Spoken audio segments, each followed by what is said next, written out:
Como é bom sentir teu amor tocar em mim, como é bom sentir teu amor tocar em mim, o teu amor tocar em mim. Como é bom sentir o teu amor tocar em mim, como é bom sentir o teu amor tocar em mim, o teu amor tocar em mim. Brisa suave, vento impetuoso, chama que queima e purifica, fogo que devora. Brisa suave, vento impetuoso, chama que queima e purifica, fogo que devora. Como é bom sentir teu amor tocar em mim, como é bom sentir o teu amor tocar em mim, o teu amor tocar em mim. Como é bom sentir o teu amor tocar em mim, como é bom sentir teu amor tocar em mim, o teu amor tocar em mim. Brisa suave, vento impetuoso, chama que queima e purifica, fogo que devora. Brisa suave, vento impetuoso, chama que queima e purifica, fogo que devora. Você que está aí, pode cantar junto comigo.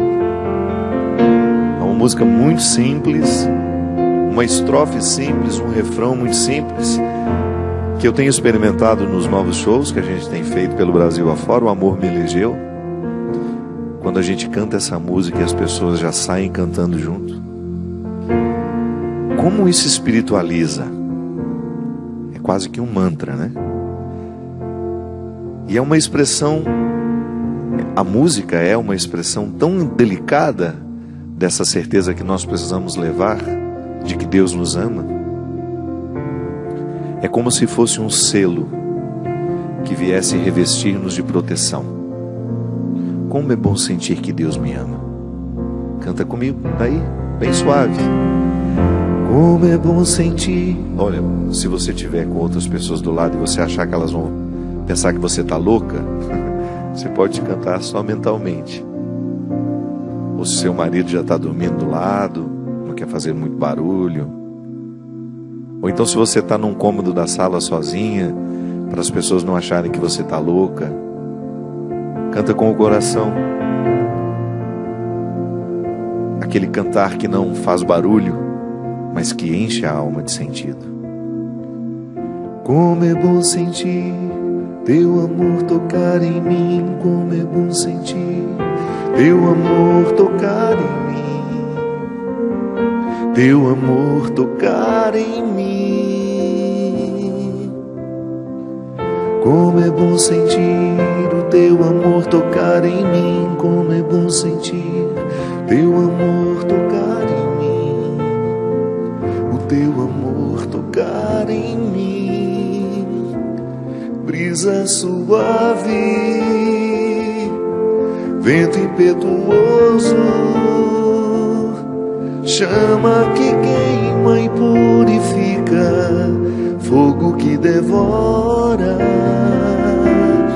Brisa suave, vento impetuoso, chama que queima e purifica, fogo que devora. Muito boa noite. Muito obrigado pela oportunidade de mais uma vez entrar na sua casa. Eu sei que às vezes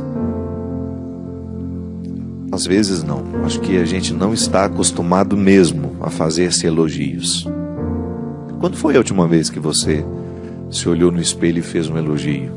Por uma conquista que você fez, que você viveu, por ser quem você é pela história, pela soma de tudo, defeitos, qualidades, fracassos, vitórias.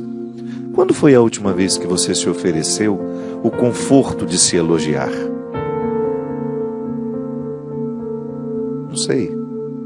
Eu tenho, de vez em quando, o hábito de olhar para mim e de apontar todos os defeitos que eu conheço. Mas não tenho muito hábito de reconhecer o que é bom, o que já está bonito. Não tenho mesmo. E como sou uma pessoa pública e esbarro o tempo todo, né, no elogio de pessoas que me admiram, sinto que às vezes fico incomodado. Sim, quando você está com alguém que te elogia demais, você vai indo e perde o assunto, né? Mas eu não estou falando do elogio que vem de fora.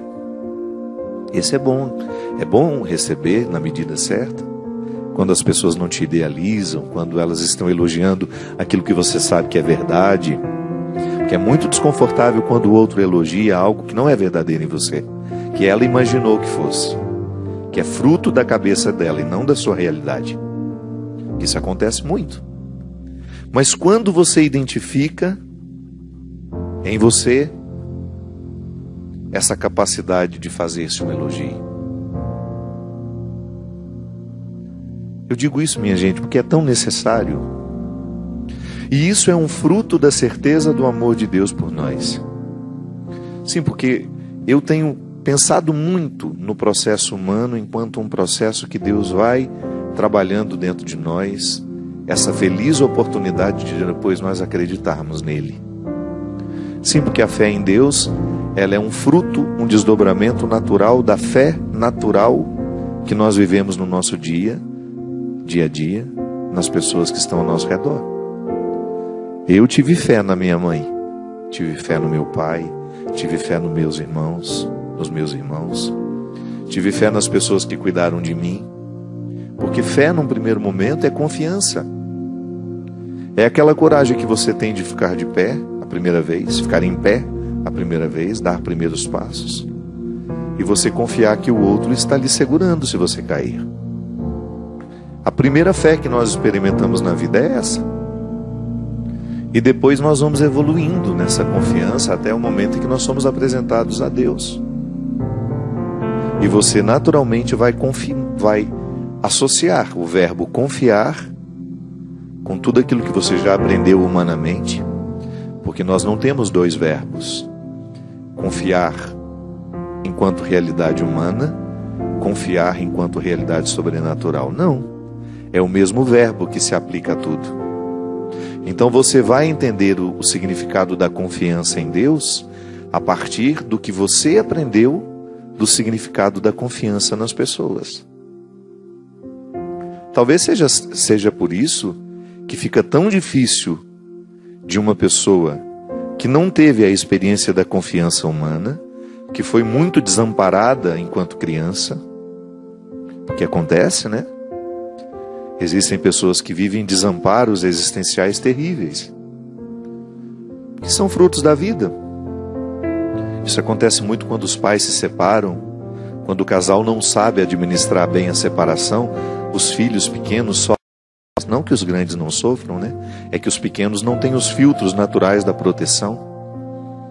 Então você pode gerar um desamparo muito grande emocional naquela pessoa, uma insegurança muito grande. Eu não sei se vocês viram essa semana, circulou pela internet uma equatoriana que estava indo buscar a filha depois de 3 meses, depois daqueles episódios que sempre aconteceram nos Estados Unidos, mas agora viraram notícia, né? De que as pessoas que tentam entrar clandestinamente nos Estados Unidos, elas ficam presas.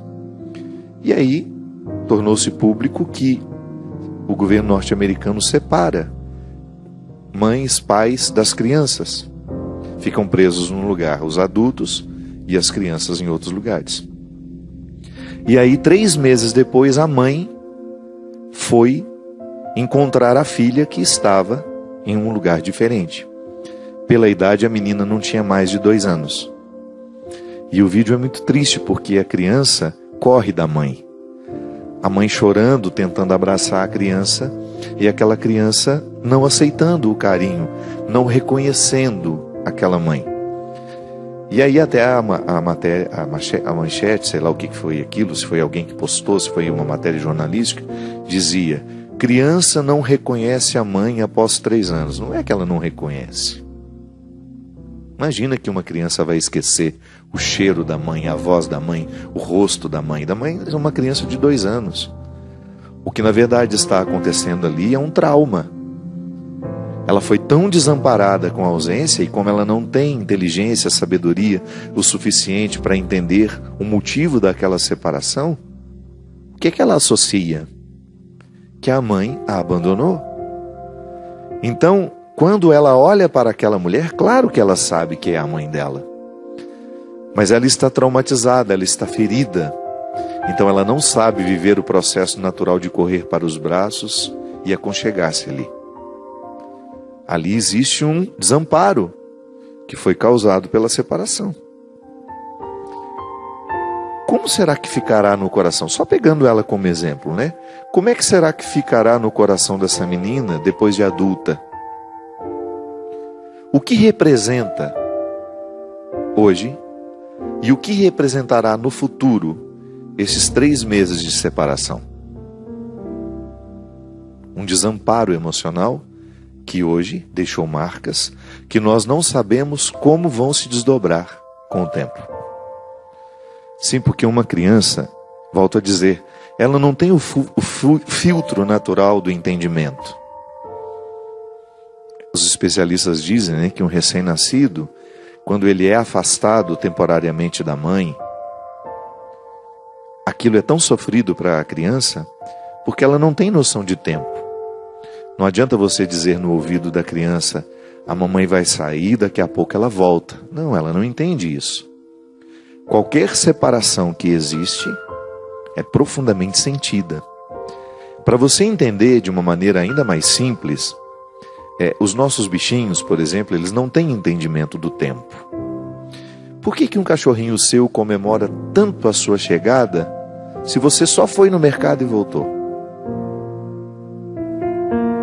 Por que você vê tanta alegria naquela criatura lhe recebendo com algumas poucas horas de distanciamento? Justamente isso que eu estou falando.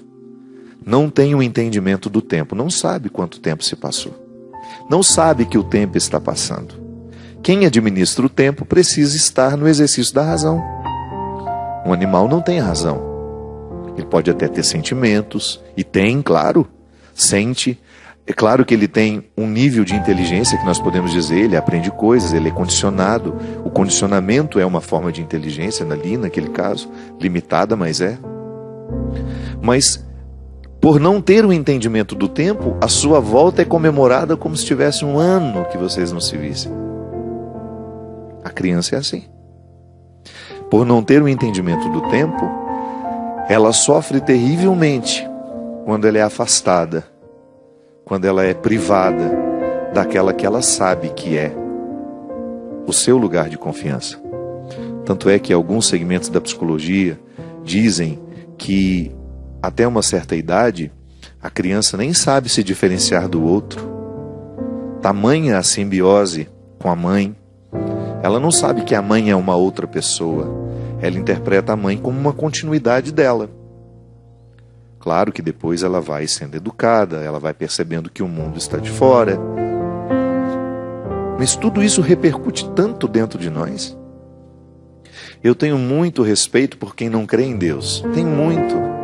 É muito fácil a gente chegar e ficar, com perdão da palavra, vomitando as nossas regras, as nossas religiões, em cima de pessoas que têm dificuldade de acreditar. Você desconhece a história dela. Às vezes, humanamente, foram tão fragilizadas, não tiveram a experiência da confiança, cresceram inseguras, foram abandonadas, cresceram desacreditadas e cresceram desacreditando. Porque quando você desacredita no outro, quando você não tem confiança no outro, porque você passou por situações muito traumáticas, muito difíceis, como essa menina que ficou 3 meses longe da mãe, imagina o que ficou registrado no coração dessa criança. Quando você tem esses registros negativos, depois o crer em Deus pode ficar muito difícil para essas pessoas. Então tenho um profundo respeito. É por isso que a gente precisa tanto ter interesse pela história do outro para a gente poder entender o outro. Por que tal pessoa tem tanta facilidade de decidir, de ir, de buscar, de dar certo, de ser empreendedor?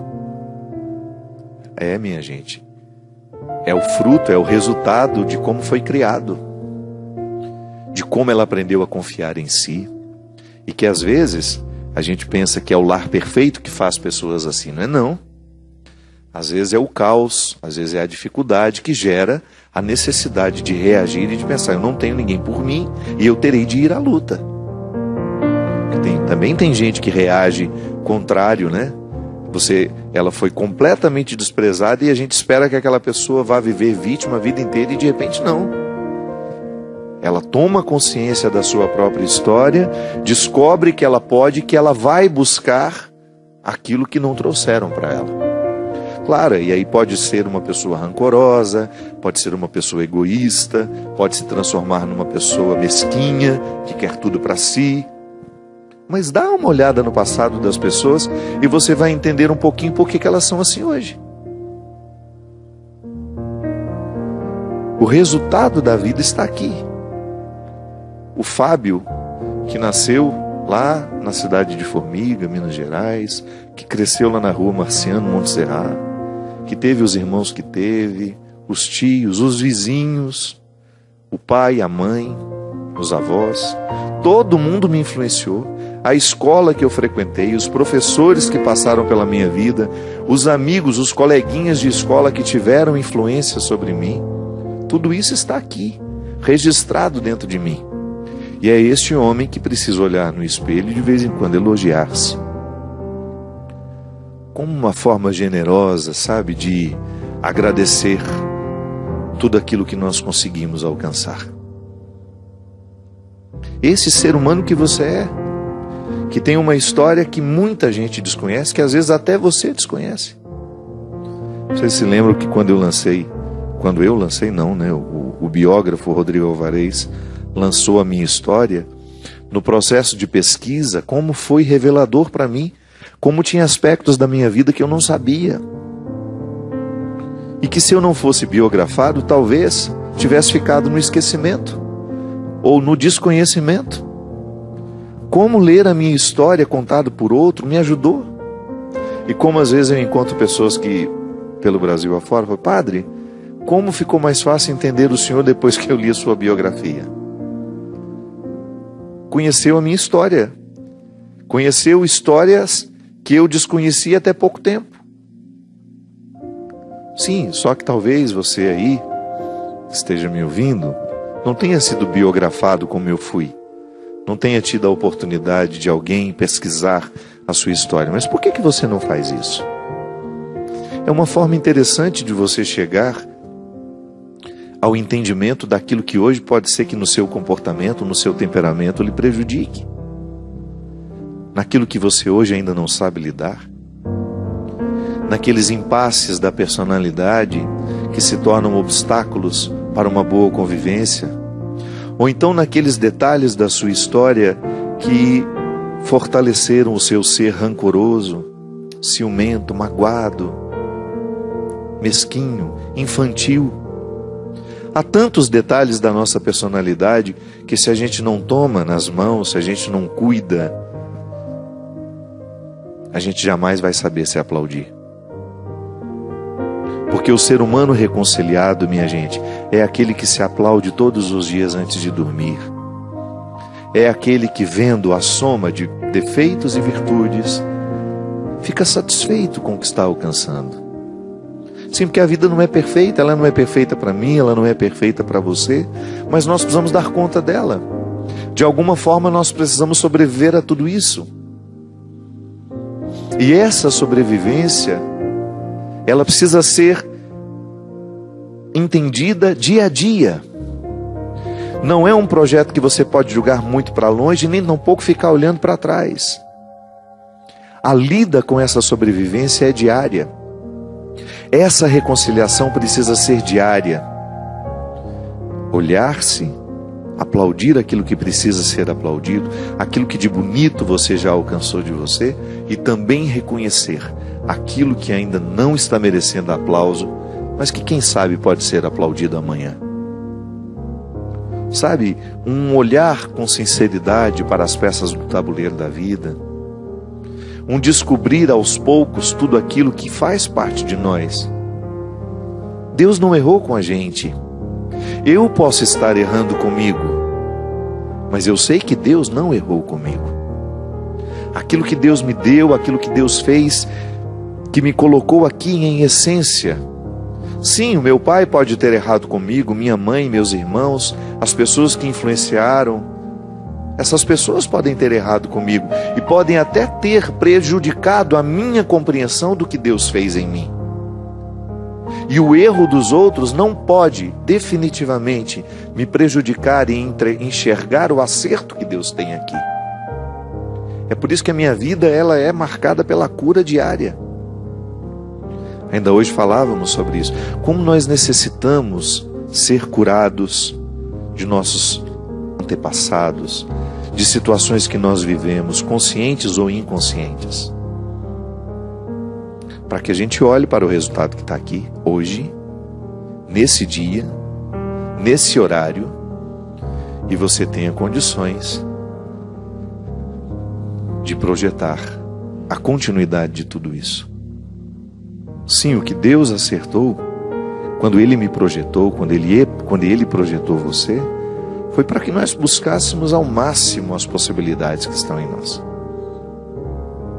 E não é justo a gente viver de um jeito que prejudique achar essa riqueza que Deus nos deu. Sim, o nosso estilo de vida às vezes pode prejudicar muito o garimpo de todas essas preciosidades. Às vezes nós vamos fazendo escolhas muito infelizes, muito superficiais, a gente vai colhendo muito pouco de nós, porque a gente vai se acostumando com a mesmice, a gente vai vivendo uma vida mesquinha, quando na verdade o nosso empenho deveria ser diário em ir buscar a nossa melhor parte. Eu tenho, graças a Deus, vivido um momento assim, meus conflitos estão todos dentro de mim, não estão resolvidos. Continuo enfrentando o pânico, sem medo de dizer. Continuo tendo as minhas crises pelas estradas do Brasil. Há momentos em que é mais difícil, há momentos em que está mais tranquilo. Todos os conflitos estão em mim. Mas eu tenho vivido uma liberdade interior que nada, mas nada pode ser mais precioso. Eu tenho vivido uma liberdade tão grande que eu sei que foi fruto justamente das minhas dificuldades. Sabe, alcançado o direito de ser quem eu sou, sem precisar ficar criando um personagem para agradar este ou aquele. Chega de você viver construindo personagens para agradar as pessoas. Não é justo você viver para agradar os outros se você não está agradando ou correspondendo à essência que Deus pôs em você. Ah, mas aquelas pessoas não vão gostar mais de mim. Não tem problema, outras gostarão. Não se preocupe. O que tiver que ficar, ficará. O que tiver que de partir, partirá. Faz parte do processo da vida. Há pessoas que ficam mais próximas de você naquele momento ou neste, e o que há de ficar, vai ficar. O que for para ficar, o que for para permanecer, o tempo não arranca de nós. Eu perdi essa ansiedade. Porque a minha liberdade interior me faz caminhar não para fora, mas é para dentro. Quanto mais eu vou tomando consciência daquilo que eu sou e do que eu ainda posso ser pelo poder de Deus, muito mais eu vou ficando livre. Muito mais eu não permito, ou melhor, muito menos eu permito a escravidão do olhar do outro. Sim, porque há olhares que nos escravizam, né?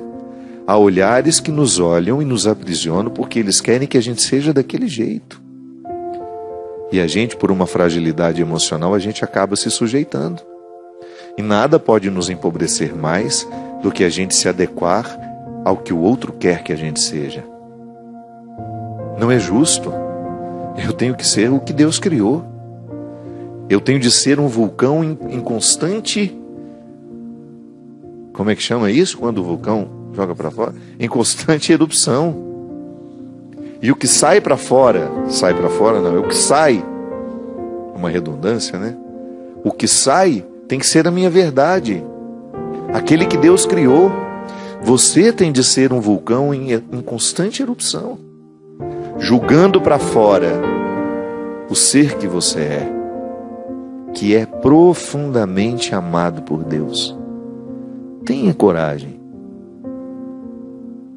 Com toda simplicidade e humildade. É preciso humildade para reconhecer isso. Que às vezes nós somos tão vaidosos dos nossos pecados que a gente acha que Deus não ama a gente mais por causa dos pecados que a gente vive, que a gente pratica. Não. O seu pecado não muda a sua essência. Você continua sendo filho de Deus. O seu pecado pode até colocar obstáculos pessoais de você com os outros. Sim, ele pode colocar um obstáculo na sua relação com Deus, mas não é que Deus goste menos de você porque você é pecador, não. A relação de Deus com a gente, quando o assunto é pecado, é porque nenhum pai gosta de ver o filho perder a oportunidade de ser grande, de ser bom, de ser verdadeiro, de ser inteiro, de ser saudável. É só você pensar assim. Por que o seu pecado desagrada a Deus? Porque você, enquanto pai, enquanto mãe, e se não é, vai ser assim um dia, ver o seu filho perdendo a oportunidade de ser feliz, porque ele está escolhendo o que o destrói, você também não ficará satisfeito. Então o pecado é uma realidade que antes de desagradar a Deus, desagrada a gente. O maior prejudicado com o meu pecado sou eu. Porque sou eu que estou perdendo a oportunidade de ser um homem bom quando escolho a maldade. Sou eu que perco a oportunidade de ser um homem puro quando escolho a impureza. Sou eu que estou perdendo a oportunidade de ser um homem verdadeiro quando escolho a mentira.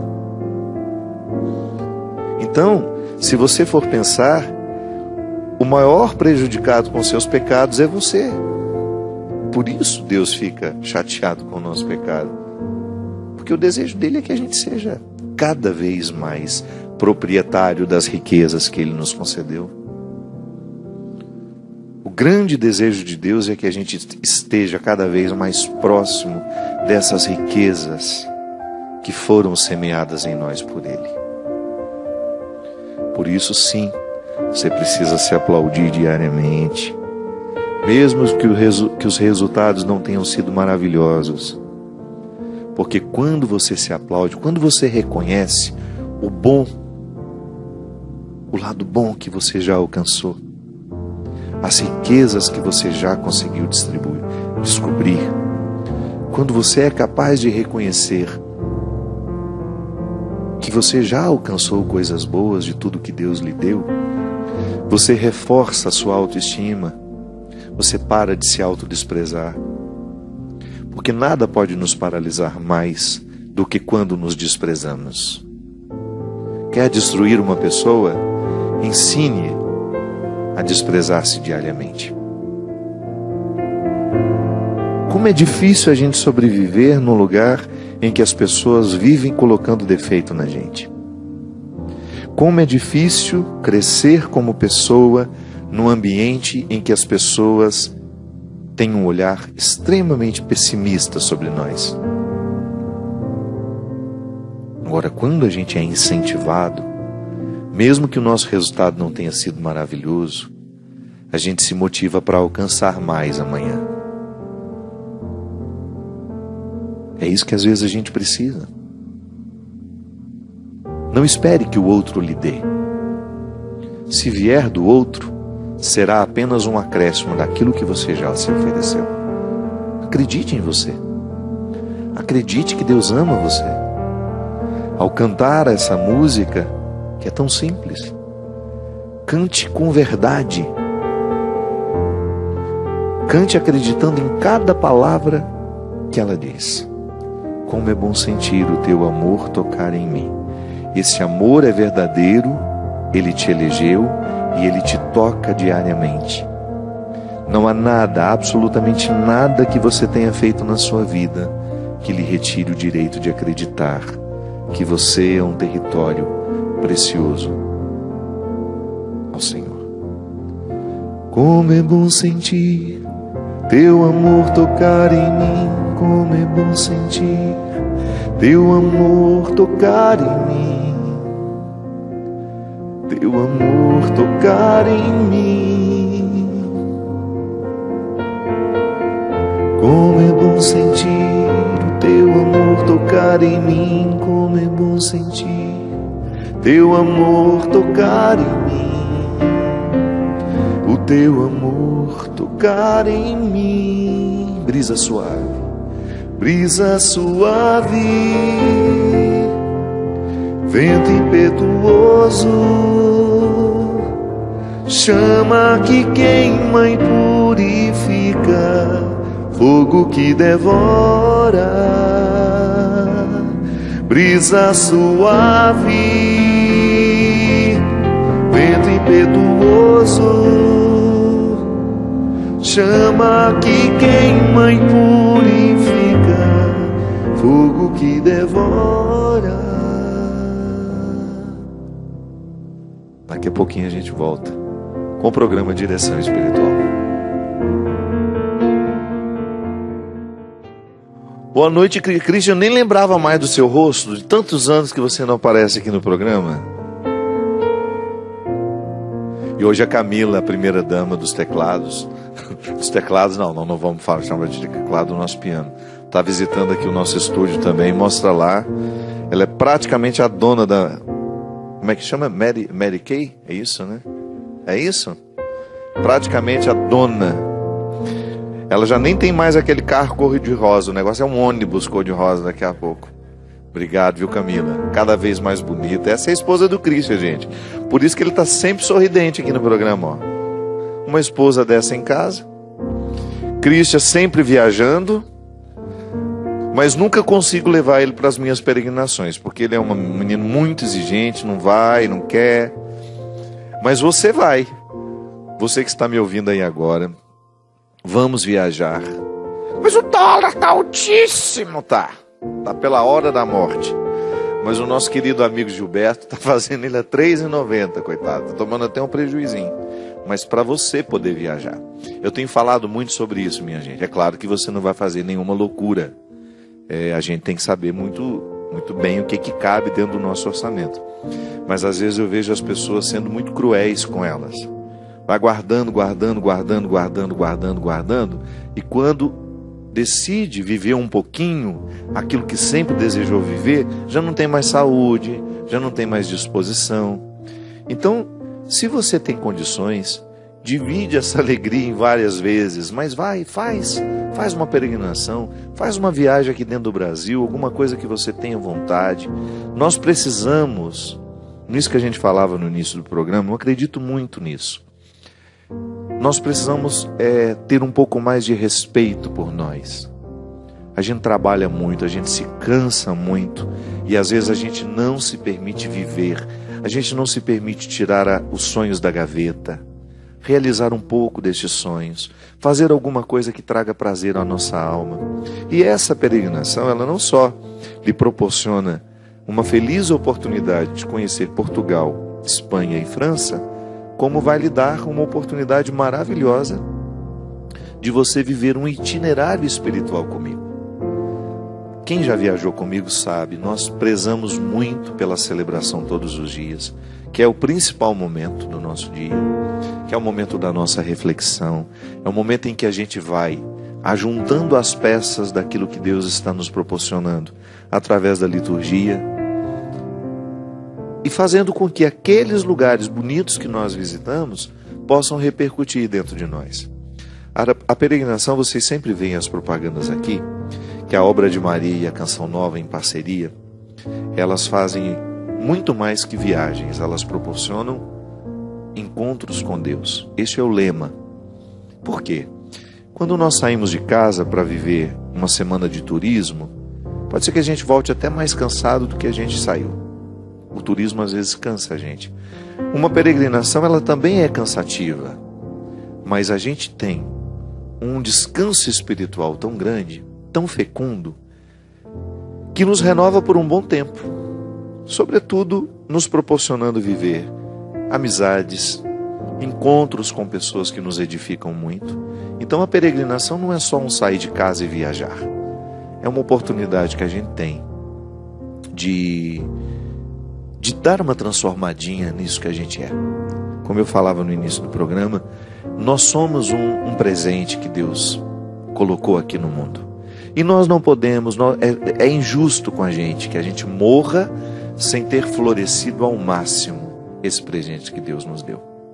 Essa peregrinação que nós faremos, ela terá um enfoque muito especial nos lugares marianos, e passando por um dos lugares mais bonitos do mundo. Eu, pessoalmente, acho essa viagem muito especial. Nós sairemos no dia 15 de novembro, partiremos do Brasil, para Lisboa, chegaremos em Lisboa e já iremos para Fátima, onde nós viveremos momentos muito especiais nessa terra que é tão especial. Fátima é um lugar muito especial. Nós teremos contato com a história dos 3 pastorinhos, teremos a oportunidade de celebrar, recordando, atualizando em nós todas as promessas de Nossa Senhora e todos os compromissos do cristianismo que aquele lugar nos representa.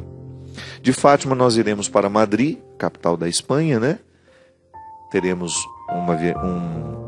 a oportunidade de conhecer essa cidade que é tão bonita, todos os lugares turísticos de Madrid. De Madrid vamos para Zaragoza, que é um lugar onde tem um santuário lindíssimo. De Zaragoza nós vamos fazer uma viagem que vai passar pelos Pirineus espanhóis, e depois a região da França. Ali que para mim é um dos lugares mais bonitos do mundo. Toda vez que eu passo por ali, a gente vai de ônibus, eu vou faço a experiência de ir percebendo os lugares, de vez em quando dá uma paradinha, descobrir o tanto que Deus nos fala através dessa beleza toda que é aquele lugar. Lourdes, eu sou suspeito para falar. De todos os santuários marianos que eu já conheci, Lourdes é o que mais me toca o coração. É o que mais me toca a alma. Talvez pela simplicidade, pelo despojamento daquela gruta. Ficar ali em silêncio naquela gruta depois que termina a confusão toda das visitas é uma experiência que renova a minha alma. E presenciar os milagres que ali acontecem. Lourdes é um lugar de muitos milagres.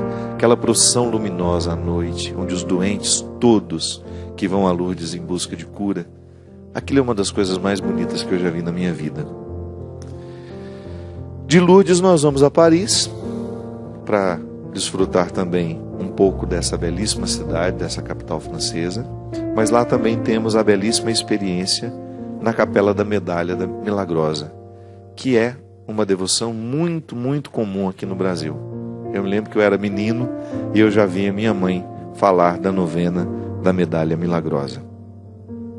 E conheceremos também as grandes igrejas de Paris. Celebração todos os dias, oportunidades de espiritualizar com aqueles que nos acompanham, A minha amiga Fabiana, geralmente Kerlane vai também, da Obra de Maria, que são 2 meninas de profunda espiritualidade, que ajudam muito os grupos a viverem a viagem como ela precisa ser vivida. Volto a dizer, nós não vamos lá como turistas, nós vamos como peregrinos. Então, saída dia 15 de outubro e o retorno no dia 26 do mesmo mês. Estão convidados, será um prazer ter vocês com a gente. Queria mostrar aqui o CD O Amor Me Elegeu. Se você ligar aqui no 0 operadora 12 3186 2600, você pode adquirir esse CD e você ajuda a Canção Nova a pagar as suas contas. você vai ter a oportunidade de ter essa música que nós cantamos no início do programa e muitas outras. Graças a Deus ficou um CD muito bonito que tem tocado o coração de muita gente. Nós gostaríamos de dar um alertazinho ao povo de São Paulo, não é? O povo de São Paulo que agora tem uma transmissora, como é que a gente pode falar? Um canal. A Canção Nova está crescendo muito na cidade de São Paulo. E muito em breve nós teremos, de vez em quando, um programa de direção espiritual ao vivo, lá no auditório das Paulinas, né? É ali na Vila Mariana, não é? Assim que a gente tiver a data marcada, nós já vamos avisar, são apenas 200 São só 200 redondos? Redondo, o número redondo? 200 pessoas. Então, fique atenta, vou anunciar através das minhas redes sociais e também através o site da Canção Nova pode fazer isso por nós também, não pode? Assim que a gente tiver a data, já libera para você passar lá, a gente vai dizer onde é que você pega esse convite para você ter acesso, para participar conosco. Christian, não sei se a gente vai ter condições de levar, de qualquer maneira, a gente já deixa o convite público, né? Quem sabe o Christian vai com a gente, para ele tocar uma música também, para a gente cantar um pouco. Se a Camila permitir, que ela já me deu uma olhada lá sentada. Como quem diz, tem que passar no pedágio. Brincadeira. A alma desse menino... Leva hoje, o casal vai junto comigo. Nós já vamos de carro cor-de-rosa. Eu recebi hoje aqui um e-mail dizendo assim: Padre Fábio, passei muitos anos desempregada e agora estou trabalhando em um lugar que eu sempre quis. E como em todo lugar existem pessoas boas, solícitas, também existem as pessoas difíceis, aquelas com as quais a gente tem dificuldade de lidar.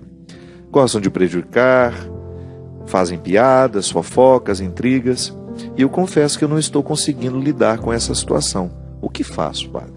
Minha filha, em qualquer lugar do mundo que você for, você vai lidar com isso. Não pense que isso é um privilégio seu, não. Dentro da sacristia tem gente assim, não é? Vai para os ambientes religiosos onde as pessoas deveriam se promover, ter amor naturalmente umas pelas outras. Você vai encontrar isso também. O que a gente precisa fazer é fortalecer dentro de nós, primeiro, o compromisso de que a gente não se transforme em pessoas assim também. Outro dia até postei um texto no meu Instagram. Aliás, se você quiser me seguir no Instagram, é @PE Fábio de Melo. Você vai ver que tem 2 sinaizinhos azuis para poder identificar que é o meu de verdade, porque tem muitos mentirosos que se passam por mim, algumas páginas em minha homenagem, ou até mesmo perfis que, ao invés de colocar a própria cara, fica pondo a minha. Então fica difícil às vezes de saber qual que é o verdadeiro. O meu é PE Fábio de Melo. Eu estava falando, justamente fiz uma reflexão outro dia sobre essa necessidade que às vezes a gente tem essa necessidade que a gente tem de recrutar diariamente o nosso compromisso com a bondade. Porque é muito fácil a gente se perder nos dias de hoje. Eu queria achar o texto, viu? É um texto que eu falo que não é para o outro que a gente precisa dizer isso. Não vou achar aqui agora. De qualquer maneira, entra lá e dá uma procurada. Aqui, achei. A especialidade da pessoa infeliz é apontar defeitos. É uma forma de amenizar a frustração de não saber alcançar o melhor de si. Por ser incapaz de realizar-se sendo quem é, por não ter vivido o aprendizado de reconciliar-se com os limites que carrega, ocupa-se em delatar o que considera imperfeito nos outros. Mas este texto não é para nos fazer pensar nos infelizes que cruzam o nosso caminho. O propósito é outro, é fazer-nos pensar na frequência com que reproduzimos, na parcela de mundo que nos diz respeito, as regras dos infelizes. Então nós precisamos diariamente zelar para que a gente não se transforme esse lugar de mágoa, de ressentimento, de rancor. Isso que você enfrenta de ter um local de trabalho onde as pessoas são difíceis tem sido a regra do mundo, infelizmente. Por quê? Porque por mais que as pessoas sejam religiosas, elas ainda não estão espiritualizadas. Eu noto demais isso. Pessoa que se diz evangélica, pessoa que se diz budista, pessoa que se diz católica, pessoa que se diz umbandista, pessoa que se diz espírita. Mas você não identifica os frutos da bondade, que é uma proposta de todas essas religiões. Toda religião séria propõe que o ser humano seja transformado para melhor. Pelo menos nós cristãos, não há um ensinamento que seja dado por Jesus e que depois tenha sido confirmado pela igreja que nos autorize a arrogância, que nos autorize mentira, que nos autorize puxar o tapete do outro, que nos autorize a inveja, o ciúme, a maledicência. Mas a gente pratica tudo isso. Hipocritamente ficamos fazendo um discurso e temos uma prática completamente diferente do discurso que nós temos. Então o nosso esforço é diário para que a gente não reproduza no mundo as hipocrisias. Para que a gente não reproduza na sociedade, aquilo que nós tanto condenamos nos nossos ambientes particulares. Ou então, vamos fazer a reflexão por outro lado. Que a gente não reproduza nos nossos espaços particulares aquilo que nós consideramos tão cruel, tão ruim na sociedade. Então, minha gente, o desafio será diário. Sim, porque por mais que as pessoas se digam religiosas, elas não estão agindo como tal. O nível de maldade é impressionante. Eu vejo pelo número de pessoas que às vezes me atacam na internet, me acusam disso, daquilo. Aí você vai lá no perfil católico, pai de fulano de tal, faz questão de pôr o nome dos filhos, esposa de não sei quem, ou então o contrário, esposa de fulano de tal, mãe das crianças, tá? Eu tenho lá um monte de conta que aos poucos eu vou bloqueando, porque eu não sou obrigado a ficar recebendo o lixo dos outros. Aí eu fico olhando pessoas cristãs, que às vezes têm um prazer de derramar o ódio pelas palavras que escrevem. Eu, pessoalmente, não tenho o hábito de fazer isso. Não acho justo, não acho coerente entrar numa página social de alguém para denegrir, para falar mal, para acusar, para caluniar, para falar o que eu não sei. E luto para que isso não seja uma prática minha no meu dia a dia com as pessoas que convivem comigo. Porque não é cristão isso. Não é cristão. Mesmo que eu saiba que o outro erre, eu não tenho, de verdade, não me sinto autorizado a ir lá fazer uma acusação, ou derramar palavras que possam machucar, que possam ofender, ou até motivar o ódio de outros, porque acontece muito isso, né? Tanto é que quando eu vejo uma treta, eu não consigo acompanhar tudo, mas quando eu vejo que nos comentários tem alguém me difamando, e aquilo ali provocando ódio em meus seguidores, não quero. Aquela batata podre é retirada imediatamente. Não é porque eu quero um mundo mágico, lindo, não é não. É porque eu não quero permitir que no espaço que seja meu, administrado por mim, pessoas fiquem brigando. Uma coisa é você discordar e elegantemente você colocar o seu ponto de vista sem ofender. Agora, outra coisa é você chegar ali com palavras de baixo calão, maldosas, mentirosas, insinuando às vezes uma maldade. Enfim, todos os dias nós teremos de administrar o nosso cristianismo, ou o seu budismo, o seu espiritualismo, seja lá qual for a sua religião. Todos os dias você terá de administrar a vocação à bondade que nós acreditamos ter por sermos religiosos, num mundo que está cada vez mais cruel. Sobretudo por causa do anonimato. O anonimato tem provocado personalidades doentes. Porque eu já até contei aqui, né? Eu tenho uma seguidora, gente muito tadinha, sei lá porque ela me ama e me odeia ao mesmo tempo. Eu, naquilo que posso, consegui bloquear, mas ela cria 1000 perfis. E às vezes ela põe os perfis para discutir. Olha o nível de loucura. E eu sei que é a mesma pessoa. Eu fico olhando e falo assim, meu Deus, que falta do que viver. Que falta de ter uma vida pessoal interessante. Aí um perfil dela me ataca, aí a outra vem e me defende. E ela bate boca com ela mesma o tempo todo. Pode um negócio desse? Eu fico com pena, mas eu não tenho como corrigir isso. Eu apenas olho e cada dia é um perfil novo que cria. Cada dia. Ela não se cansa, porque está cansada demais da vida dela. E eu lamento, porque é uma menina que tem tudo para dar certo na vida. Tem talento, é inteligente, sensível, mas perde tempo.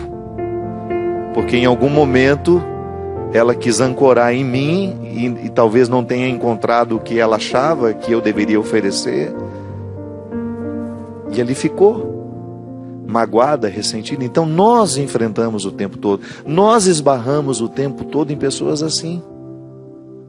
Agora, a imunidade tem de estar em você. Você que me escreveu, que não quis dizer o seu nome, cria a imunidade espiritual para que a maldade do outro não venha morar em você.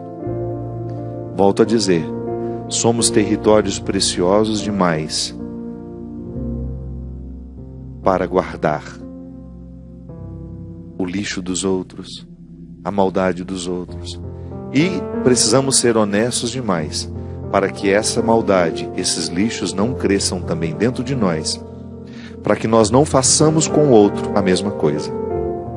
De repente, passar lá para jogar o lixo, para deixar a nossa insatisfação, para deixar a nossa frustração, para deixar a nossa tristeza. Porque não é assim que a gente se cura. Ninguém se cura atacando o outro. A gente se cura quando a gente se volta para dentro de nós e descobre o porquê temos tanta necessidade de atacar aquele que atacamos. Derrame o Deus Todo-Poderoso sobre nós a sua bênção e conceda-nos a graça de viver essa verdade, este esclarecimento, para que Ele, a partir dele, nós tenhamos acesso ao grande amor que nos habita e que nos move. Ele que é Pai, Filho e Espírito Santo. Amém. Como é bom sentir teu amor tocar em mim, como é bom sentir teu amor tocar em mim, o teu amor tocar em mim.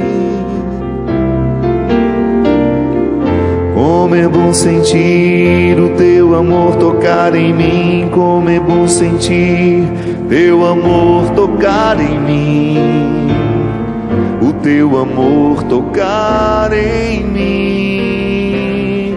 Brisa sua